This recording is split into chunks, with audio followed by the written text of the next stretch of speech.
As etapas naturais da vida e do amar.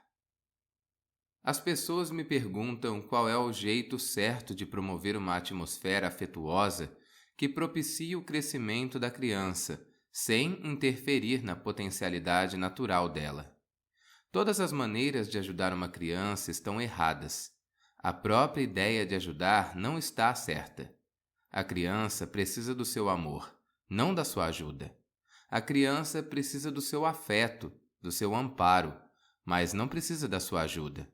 O potencial natural da criança é desconhecido. Por isso, não existe um jeito de ajudá-la a atingir esse potencial. Você não pode ajudar quando o objetivo é desconhecido.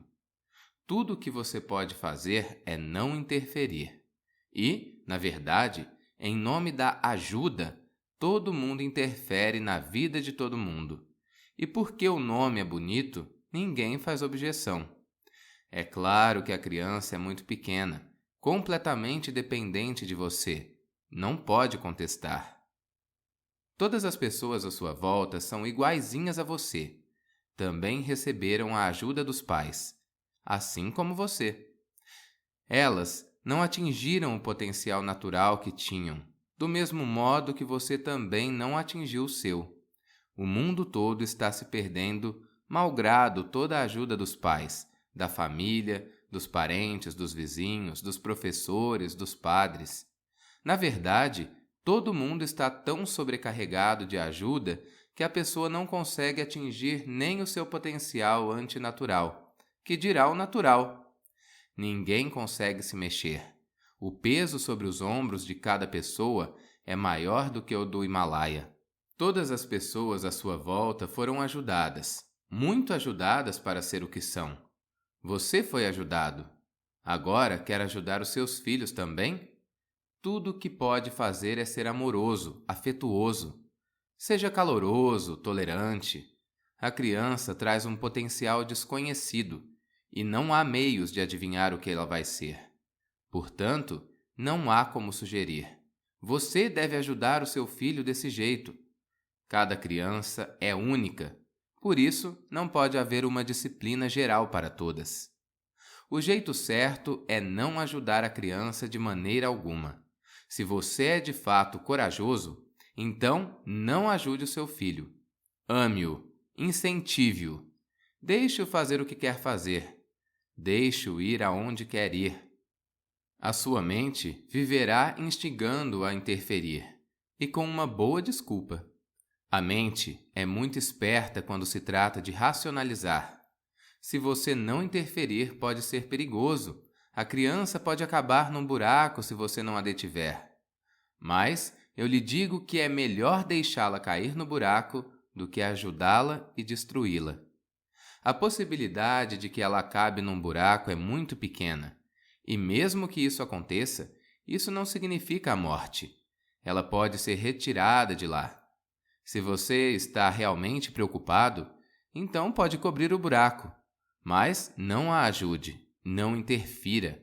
O buraco pode ser cercado, mas não interfira com a criança. A sua verdadeira preocupação deve ser eliminar todos os perigos, mas não interfira com a criança. Deixe-a seguir o seu caminho. Você terá que entender alguns padrões de crescimento importantes. A vida tem ciclos de 7 anos. Ela avança em ciclos de 7 anos. Como a Terra perfaz um giro em torno do seu eixo num período de 24 horas. Ora, ninguém sabe por que não são 25 horas, por que não são 23. Não existe resposta para isso. É simplesmente um fato. Portanto, não me pergunte por que a vida avança em ciclos de 7 anos. Eu não sei.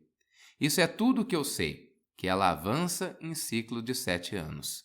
E se você entender esses ciclos, entenderá muita coisa sobre o crescimento humano. Os primeiros 7 anos são os mais importantes, porque a base da vida está sendo lançada. É por isso que todas as religiões se preocupam tanto em arrebanhar a criança o quanto antes. Aqueles 7 anos são um período em que você é condicionado, abarrotado com todo tipo de ideias que assombrarão você pelo resto da vida, que continuarão desviando da sua potencialidade, que corromperão você, que nunca deixarão que veja com clareza. Elas sempre nublarão como nuvens a sua visão e tornarão tudo confuso. As coisas são claras, muito claras. A existência é absolutamente clara. Mas os seus olhos acumularam camadas e mais camadas de poeira. E toda essa poeira foi acumulada nos primeiros 7 anos da sua vida, quando você era tão inocente, tão confiante, que tudo o que lhe diziam você aceitava como verdade. E seja o que for que tenha formado os seus alicerces, mais tarde será muito difícil para você descobrir. Aquilo passa a fazer parte do seu sangue, dos seus ossos, da sua medula. Você fará milhares de outras perguntas, mas nunca perguntará sobre os fundamentos básicos das suas crenças. A primeira expressão de amor pelo filho é deixar que ele passe pelos primeiros 7 anos da vida completamente inocente, incondicionado. Deixá-lo durante 7 anos completamente primitivo, um pagão. Ele não deve ser convertido para o hinduísmo, o islamismo, o cristianismo. Qualquer pessoa que estiver tentando converter o filho para alguma religião não tem compaixão. É cruel. Está contaminando a própria alma de um recém-chegado. Antes mesmo que a criança tenha feito perguntas, ela já recebe respostas cheias de filosofias, dogmas, ideologias. Essa é uma situação muito estranha. A criança não perguntou sobre Deus, e você vai ensiná-la sobre Deus. Por que tanta impaciência? Espere. Se a criança algum dia mostrar interesse por Deus e começar a perguntar, então procure responder as perguntas dela com base não apenas na sua ideia de Deus, porque ninguém tem um monopólio. Coloque diante dela todas as ideias de Deus que já foram apresentadas a diferentes pessoas em diferentes épocas, religiões, culturas, civilizações. Coloque diante dela todas as ideias sobre Deus e então diga: você pode escolher qualquer uma dessas, a que lhe parecer mais interessante, ou pode inventar a sua própria, se nada mais agradá-lo. Se tudo lhe parecer ruim, e você achar que pode ter uma ideia melhor, então invente a sua própria. E, se achar que não é possível inventar uma ideia que não tenha falhas, então largue a coisa toda, não faz mal. Uma pessoa pode viver sem Deus. Não existe uma necessidade intrínseca. Milhões de pessoas vivem sem Deus. Portanto, Deus não é uma necessidade inevitável para qualquer pessoa. Você pode dizer à criança: sim, eu tenho a minha própria ideia. E ela está incluída nessa combinação de todos os tipos de ideia que lhe apresentei. Você pode escolhê-la, mas não estou dizendo que a minha ideia seja certa. Ela me parece boa, pode não parecer para você.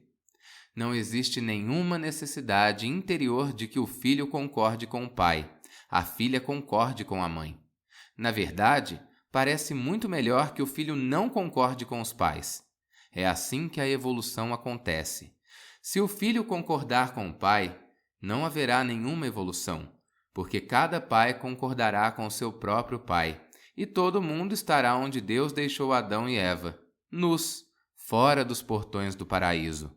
Todo mundo ficará parado ali. Foi porque filhos e filhas discordaram de seus pais e mãe, de toda a tradição deles, que os seres humanos evoluíram. Toda essa evolução resultou da discordância com o passado, e quanto mais inteligente você for, mais você vai discordar. Mas os pais apreciam os filhos que concordam com eles e condenam os que discordam. Se até os 7 anos a criança tiver preservada a sua inocência, sem ser corrompida pelas ideias de outras pessoas, então será possível desviá-la do seu próprio potencial de crescimento. Os primeiros 7 anos da criança são os mais vulneráveis, e elas estão nas mãos dos pais, dos professores, dos padres. Como salvar as crianças dos pais, dos padres, dos professores é uma questão de enorme importância, mas cuja solução parece quase impossível. Não se trata de ajudar a criança, trata-se de protegê-la. Se você tem um filho, proteja-o de você mesmo. Proteja-o de outras pessoas que possam influenciá-lo. Pelo menos até os 7 anos, proteja-o. A criança é como uma plantinha, frágil, delicada. Um vento forte pode derrubá-la. Um animal pode devorá-la. Você pode pôr uma cerca protetora em torno dela. E isso não será o mesmo que aprisioná-la. Você está apenas protegendo-a. Quando a planta crescer, a cerca poderá ser removida. Proteja a criança de todo tipo de influência para que ela possa continuar sendo ela mesma. E isso só até os 7 anos, porque daí o primeiro ciclo estará completo. Aos 7 anos, ela já estará bem alicerçada, centrada, suficientemente forte. Você não sabe como uma criança de 7 anos pode ser forte, porque nunca viu uma criança que não tenha sido corrompida. Só viu crianças corrompidas. Estas carregam o medo, a covardia do pai, da mãe, da família. Não são elas próprias. Se a criança se mantiver imaculada até os 7 anos, você ficará surpreendido ao conhecê-la. A lucidez dela será aguçada. Os olhos serão límpidos, a visão será clara, e você verá uma tremenda força nela, como nunca viu em adultos de 70 anos, porque os alicerces não são firmes nos adultos. Quando os alicerces não são firmes, à medida que a construção é erigida e vai ficando cada vez mais alta, as bases vão ficando cada vez mais instáveis. Você perceberá que quanto mais velha a pessoa, mais medrosa ela é. Quando você é jovem, pode ser ateu. Quando fica mais velho, você começa a acreditar em Deus. Por que isso? Quando tinha menos de 30 anos, você era um hippie. Tinha coragem de ir contra a sociedade, se comportar do seu próprio jeito, ter cabelos compridos, ter barba, vagar pelo mundo e correr todos os riscos. Mas, quando chegar aos 40, tudo isso já terá desaparecido. Você estará em algum escritório de terno, barbeado, bem arrumado. Ninguém nem desconfia que um dia você foi hippie. Para onde foram todos os hippies? A princípio, você os vê em toda a sua força. Depois, eles se tornam como cartuchos vazios, impotentes, derrotados, deprimidos, tentando dar algum sentido à vida deles, sentindo que todos aqueles anos de estilo de vida hippie foram em vão. Outros foram além.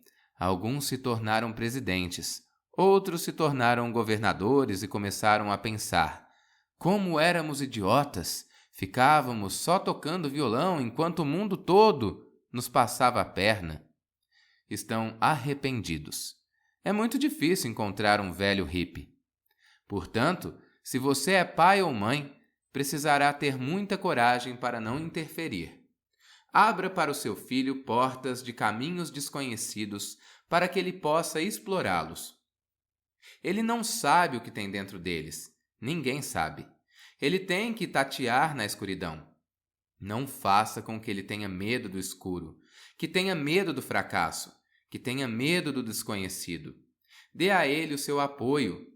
Quando ele partir rumo ao desconhecido, que ele vá com todo o seu apoio, todo o seu amor, todas as suas bênçãos. Não deixe que ele seja afetado pelos seus medos. Você pode ter medos, mas guarde-os para si. Não incuta esses medos no seu filho, porque eles vão interferir. Depois dos primeiros 7 anos, o nível seguinte de 7 anos, dos 7 aos 14, será um acréscimo à vida da criança. Ela começa a sentir o primeiro frêmito das energias sexuais. Mas essa é apenas uma espécie de ensaio. Ser pai é uma tarefa difícil. Por isso, a menos que esteja pronto para cumpri-la, não tenha um filho. As pessoas têm filhos sem nem mesmo saber o que estão fazendo. Você está trazendo uma nova vida ao mundo. Todo cuidado no mundo será necessário. O momento em que o filho começa a ensaiar os seus primeiros passos no campo sexual é aquele em que os pais mais interferem, porque eles também sofreram essa interferência. Tudo o que eles sabem é o que fizeram com eles. Por isso, fazem a mesma coisa com os filhos. As sociedades não permitem os ensaios sexuais, ou pelo menos não permitiram até agora. E isso acontece também nos países mais avançados. Agora, meninos e meninas são pelo menos educados na mesma escola. Mas, em países como a Índia, até mesmo hoje em dia, o ensino misto só começa na universidade. O menino de 7 anos e a menina de 7 anos não podem estudar na mesma escola. E essa é a hora deles, sem nenhum risco, sem que a garota fique grávida, sem que provoquem nenhum problema para a família. Essa é a idade em que deviam ter liberdade para todo tipo de brincadeira. Sim, ela terá uma conotação sexual, mas é apenas um ensaio, não é o drama de verdade. E se você não permitir que ensaiem, um dia as cortinas se abrirão e o drama começará para valer. Os atores não saberão o que estão acontecendo, não terão nem o ponto para lhes dizer o que fazer. Você terá bagunçado a vida deles completamente. Os 7 anos do segundo ciclo da vida são muito importantes como um período de ensaio.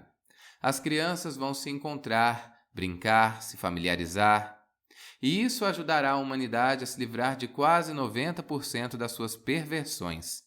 Se as crianças dos 7 aos 14 anos tiverem permissão para ficarem juntas, nadar juntas, ficar peladas diante uma da outra, 90% das perversões e 90% da pornografia simplesmente desaparecerão. Quem vai se importar com isso?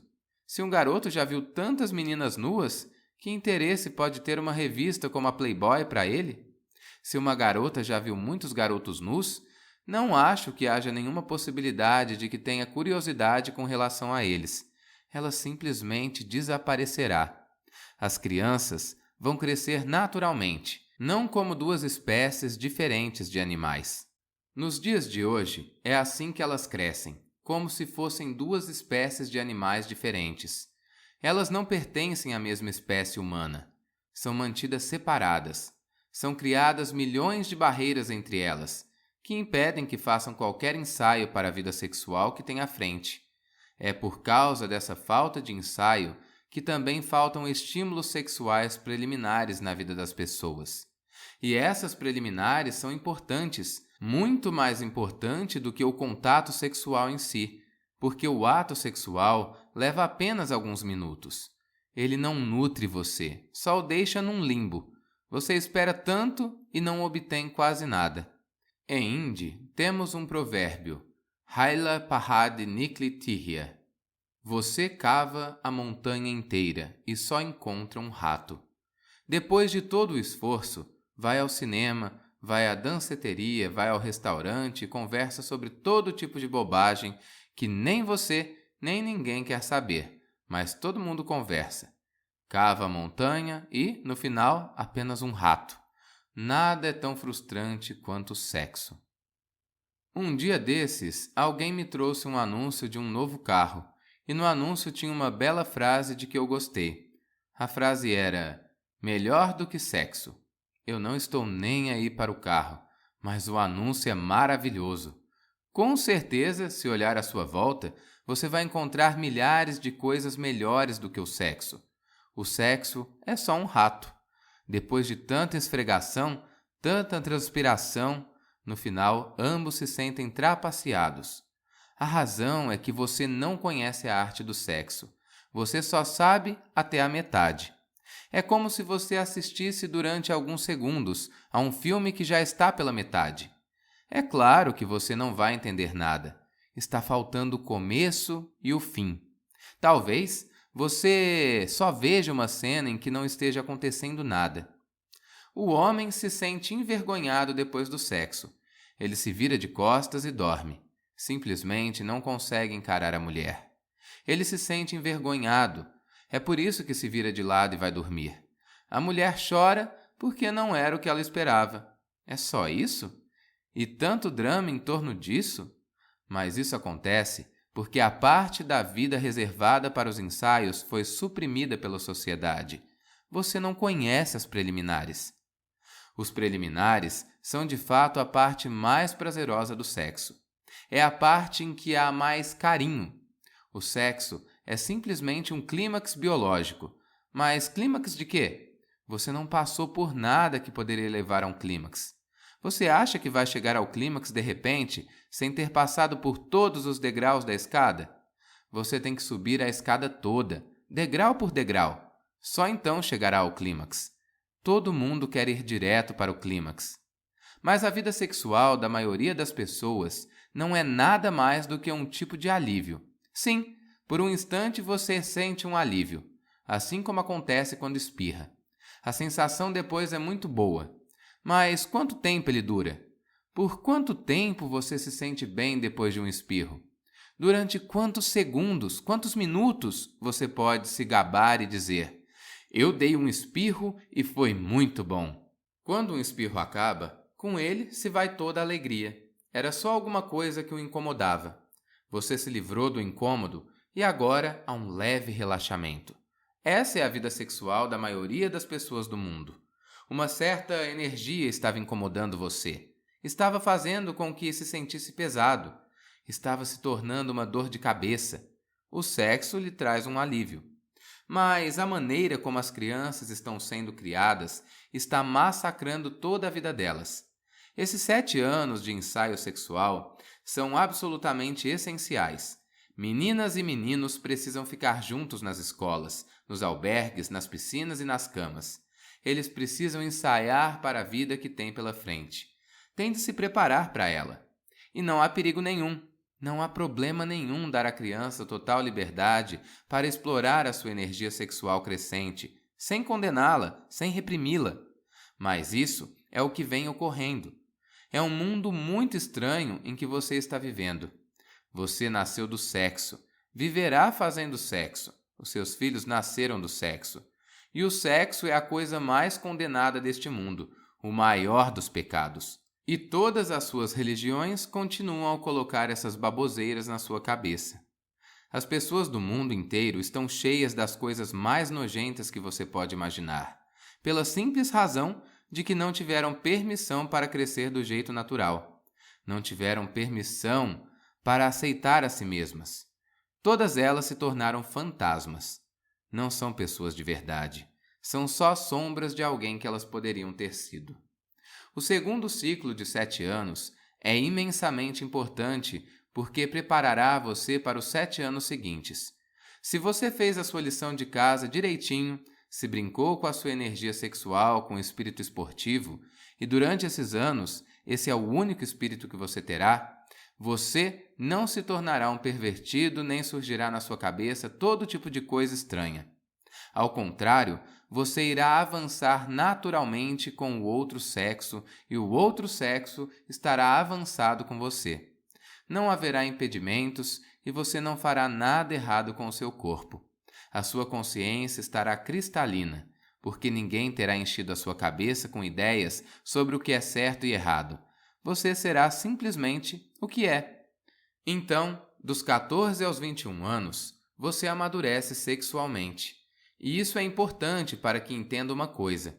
Se houve um período de ensaio nos 7 anos em que você amadurece sexualmente uma coisa muito estranha, que você nunca imaginou, acontece porque ela não teve chance de acontecer.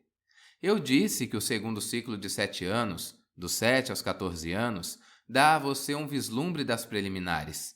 O terceiro ciclo de 7 anos lhe dará um vislumbre das pós-liminares. Você ainda estará junto com meninas ou meninos, mas agora uma nova fase começa no seu ser.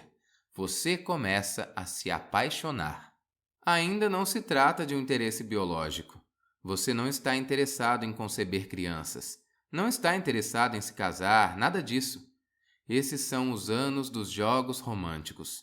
Você está mais interessado na beleza, no amor, na poesia, na escultura, que são, todos eles, fases diferentes do romantismo. E, a menos que uma pessoa tenha algum romantismo na vida, ela nunca saberá o que são as pós-liminares. O sexo está simplesmente no meio. Quanto mais longas as preliminares, maior é a possibilidade de se atingir o clímax. Quanto maior a possibilidade de atingir o clímax, maior a abertura para pós-liminares. E a menos que um casal conheça pós-liminares, nunca saberá o que é o sexo em sua totalidade. Agora, existem sexólogos que estão ensinando sobre preliminares. Preliminares aprendidas não são a coisa de verdade, mas eles estão ensinando. Pelo menos reconhecem o fato de que, sem preliminares, não é possível atingir o clímax. Mas eles não sabem direito como ensinar sobre a pós-liminares, porque quando um homem atinge o clímax, ele perde o interesse. Ele não quer mais saber de nada, o dever está cumprido. Para que haja pós-liminares, o casal precisa de uma mente romântica, uma mente poética, uma mente que saiba como ser grata, como ser agradecida. A pessoa, mulher ou homem, que levou você ao clímax, precisa de um agradecimento. As pós-liminares são o seu agradecimento. E a menos que haja pós-liminares, o sexo não estará completo. E o sexo incompleto é a causa de todos os problemas que o ser humano enfrenta. O sexo só leva ao orgasmo quando as preliminares e as pós-liminares estão em perfeito equilíbrio. Só quando elas estão em equilíbrio, o clímax se transforma em orgasmo. E a palavra orgasmo precisa ser compreendida. Ela significa que todo o seu ser, corpo, mente, alma, tudo, está envolvido, organicamente envolvido. Então, ele passa por um momento de meditação. Para mim, se o sexo não se tornar, por fim, num momento de meditação, não é possível saber o que ele é. Você só ouviu falar a respeito, só leu a respeito. E as pessoas que escrevem sobre o assunto não sabem nada a respeito dele. Eu li centenas de livros sobre sexologia, escritos por pessoas que são consideradas grandes especialistas. E elas são especialistas, mas não sabem nada sobre o santuário interior, onde a meditação frutifica. Assim como as crianças nascem do sexo comum, a meditação nasce do sexo extraordinário. Os animais podem ter filhotes. Não há nada de especial nisso. Só o homem pode suscitar a experiência da meditação como centro do seu sentimento orgástico. Isso só é possível se as pessoas tiverem liberdade para conhecer o romantismo dos 14 aos 21 anos. Dos 21 aos 28 anos é o período em que elas podem sossegar. Podem escolher um parceiro e agora já são capazes de escolher. Graças a todas as experiências dos 2 ciclos de crescimentos anteriores, elas podem escolher o parceiro certo. Ninguém pode fazer isso por você. É algo meio intuitivo. Não é aritmética, nem astrologia, nem quiromancia, nem I Ching. Nada disso adianta. É um pressentimento. Depois de entrar em contato com muitas pessoas, de repente você sente um clique que nunca sentiu com mais ninguém. É um sentimento que vem com tamanha certeza, é tão absoluto que você não pode sequer duvidar. E mesmo que você tente duvidar, é impossível. A certeza é grande demais.